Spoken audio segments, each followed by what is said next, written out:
Thanks so much for stopping by. I am here again guest designing for W+9, and in today's video we're going to be talking about some really simple stamping and coloring, but more importantly we're going to be talking about drop shadows and what they can do for your finished project. I'm going to be using the W+9 Color My World stamp set. Now this stamp set has been out for a little while, but I love it. I've been in love with it ever since it was released, and I was so excited to be able to actually use it for my project today. Part of the reason why I chose the stamp set was because A, it's cute, but also because I like the size and shapes of these images. And by that, I mean, they're really simple to actually fill out the background of a card panel. You don't have to worry about trying to get too much on there that it takes up too much space, or you run out of room, which is a common problem when you're stamping card panels. Or it's not too big that you can only stamp it a couple times and you actually don't get a very cohesive scene out of it. So that was part of the reason why I chose this stamp set, and that's part of the reason why I love this stamp set. So to begin with, I'm going to be using some Nina Solar White cardstock. This is 80 pounds. I have it cut down to 4¼ inches by 5½, and I have a couple of my stamps mounted here on my Misty stamping tool, and I'm using the Misty just for these two because I want to make sure that I get a really good impression on that sentiment. Now, I could have saved myself and not stamped that first two, but I figured since I was already using it on the sentiment, why not get that first one on there? However, the rest of these, I am going to stamp them with just a stamp block because it's a little bit faster than having to clean it off, move it around on the door of your Misty, line it up again. This way I can get it done pretty quick. Now I do have this sped up, but I did want to show you all of it. I wanted to kind of show you how I'm stamping this out and why I'm stamping it out this way. I am making sure that I alternate my image, and by the way, I am stamping with Simon Says Stamp Intense Black ink because I am going to be doing some Copic coloring. But I'm making sure that I rotate my images. I'm making sure that I'm giving myself roughly the same amount of space around each one. Now, normally when you do a background like this, ideally you want to start from the center out, but I had that sentiment stamped down there in the lower right, so I have to work around it, and that's fine. I can totally move this stamp where I need it to and get it filled in, and for the most part, all of the spacing works out just fine. I'm also making sure that I stamp these off the card panel because I want to make it look like there's a scene outside of just the 4¼ by 5½ inches of our card panel here. Now, I didn't get a very solid stamping on some of those tubes, but that's fine. I go in with a Copic friendly ink and I just draw those in, and then I'm good to go. So the first thing that I want to do is I want to color in the labels on my tubes white. And I'm going to be using C00, C1, C3, and C5 to do that. If you've never seen how white is colored in before, it is actually really, really easy. Basically what you're doing is you're just coloring in the shadows. You need to find a balance between coloring in those shadows so it looks like it has depth and dimension, but you also need to make sure that you leave yourself enough white space, so completely uncolored portion of the image, so when the eye looks at it, it takes in the darks of the coloring and the white on the paper, and it reads as white, but it's three-dimensional. So I used the C3 to map out where the bends are in that tube. So the tube is meant to look like paint has been squeezed out of it, and it's bent up, and it has some more depth to it than what those other tubes did. So I used the C3 to get down into those lines to make it look like it had those bends in it. And then after that, I went in with my C5, which is my darkest shadow color, and I just barely touched the tip of my marker to the paper because I didn't want to add a whole lot of that. C5 can be pretty dark, especially when your overall effect is white. So I was trying to be pretty conservative with that.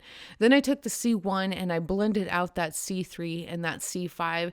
Typically, I will also go in with a C00, and I do that on the other tubes, but not on this one because it's already bent and it already looks like it has so much dimension to it. I can just simply leave it and just call it a day after the C1. Now I showed you that first one, and I'm going to show you the second one. All of the other tubes on this, all of the other tubes on this panel are colored the same way. So I'm just going to show you this one, and then we're going to skip ahead to some of the coloring. So on the bottom of this tube, I made sure that my C3 met up to that black stamped line there. And on the top of it, I made sure that I gave myself a little thin line of untouched cardstock there because I want it to look like it has a little bit of reflected light. Now, I suppose theoretically, these could either be metal tubes or they could be a shiny plastic tube. Either way, I really wanted to play that up. So I made sure I gave myself that little thin line. You could probably see it a little bit better now that I brought in that C5. And then the other thing that I also did on that C5 on that top there where my hand is right now, I just kind of did these little L's. I didn't have them meet up. They don't always need to, your lines don't always need to meet up. And also, it's going to make it look like the tube itself has a little bit of a bend there. I think it gives it a little bit more character, so I kind of pay attention and I kind of add those little details in whenever I can. Now, I finished those out pretty much the same way as I did that first tube. I just blended it out with the C1, and then on some of them, I also went in with the C00 to get them just a wee bit lighter. As it is right now, they look really gray, and they're going to look gray until we get everything else colored in because there's no other point of reference. There's no other color reference on the paper. So it typically does look quite gray, but just hang in there. If you do this yourself, don't give up. Just see it through to the end. You'll be surprised how it looks. Okay, so I'd already colored in those purple ones. I thought I was recording. I totally wasn't. So I'm going to show you how I do the blue ones, which is great because I actually wanted to show you how I color in that bent tube. The one thing that I am doing with all of these, regardless of the colors I have, is I'm kind of varying my shadows a little bit. So each tube looks a little bit different. So they all don't look like they're bending in the same space. Now, if you look right there where my ring finger is, you can see where those lines were drawn in when these images were illustrated. Some of those I really capitalize on, some of them not so much. I just try to make sure that each of these tubes looks just a wee bit different, but I'm taking the same approach. I had B00, B01, B02, and B05. I actually, right now, I am sitting there thinking, I'm not 100% certain I like this blue, but I end up finishing this tube and then I end up changing it a little bit later, and we'll talk about that here in a moment. The other thing I'd like to note is you may notice that I have like little letters all over my card panel. I kind of did a little bit of planning before I started coloring because I wanted to make sure that I was going to be able to get a rainbow of tubes on my card panel. And I also wanted to make sure that I wasn't going to color in anything that on accident that I didn't intend with a different color because I really just didn't want to have to start this card panel over. So I just lightly drew in some little notes for myself with a pencil, and I can erase those here in a bit. Now on this one that is bent, it is going to be darker where the tube is rolled down onto itself. It's also going to be darker where it kind of bends up there. It's also going to be darker where that fold is, that top fold is right down there in the center, right where I'm coloring right now. So I'm just making sure that I add my shadows there and then I blend it out. It's the same principle as what I had done with the white. I am making sure that I leave myself some white space there. So these are going to look shiny when they're done. They'll be colored, but they'll look shiny. Now for the caps, honestly, I don't have anything particular to tell you on the caps because they're really easy to color and there was nothing to it. I did make sure that I have a little bit of highlight on them, but outside of that, that was it. I colored all of those tubes in pretty much the same way I had done on the blue ones. So I really didn't think that I needed to show all of those to you. And they actually colored up pretty quickly. So I'm coloring in the word color. You could do this in so many different ways. You could fill this in with black Copic. You could fill this in with permanent marker. You could fill this in with one color out of the rainbow, but I wanted it all to be in rainbow. So I'm taking the lightest color of each one of my rainbow colors, and I'm just completely coloring in the letter that it belongs to, that color belongs to. And I'll have these colors linked in the description below for you in case you're interested in them. So I'm just coloring those in completely with my lightest, and then I'm going in with either my darkest or my second to darkest for each color. And I'm coloring in just a portion of the bottom, and then I go to the next lightest color, and then I finish it off completely with the lightest color. I actually hadn't had a plan on how I was going to finish this card off completely. Like, I knew what I was going to do with the stamping and coloring, but I actually had no idea how I was going to finish this off. You could leave this. You could even, when you stamp the panel to begin with, you could even heat emboss this with VersaFine Onyx Black and clear embossing powder. That would be really cool. And then you could color these in, add some sparkle to it. That would be a great way to finish these. Since I didn't have a plan to begin with, I just kind of saved it for the end. So I'm almost done coloring in these letters here. So I'd like to start talking about adding a drop shadow. Now, I personally feel of all the things that you could do to finish off your card, adding a drop shadow is probably the best one. That's like at the top of my list. If I don't do anything else to my card panels or to my finished cards, adding a drop shadow is always the one thing that I do. I think it really gives it that extra wow factor, that extra finishing touch. Now, as you can see, none of these right now have a drop shadow and they look flat. Like the coloring on the tubes themselves, it's pretty cool, but I could definitely make these look like they have way more character by adding a shadow to it. And drop shadows are really, really easy. I purposely colored these tubes with a center light source, but I'm going to purposely add the drop shadow like my light source is in the top right. And I am doing that on purpose because your light sources don't always have to match up in order for it to look like a cohesive scene. Now, that's not true for everything. That's certainly not true for everything. Simple images like these where there's a lot going on and it's not as easy for the eye to rest on your images, your eye's going to take it all in and it's going to look appealing, but it can't necessarily rest on a specific image as easy. So you can take advantage of doing a really simple drop shadow like a top right. So you're only concerned with adding that color to the lower left or to the left side of your image, and then you're good to go. Now, what I do with the drop shadow is I always map it out with a C3. That's my second to darkest. It's dark enough that I can see it, but it's not so dark that I'm committed if I happen to add a shadow in a place that I don't like. So I map it out with the C3, then I go in with the C5, and I make sure when I'm using those two colors to begin with that I'm keeping my marker for the most part straight up and down. I want those lines to be pretty thin.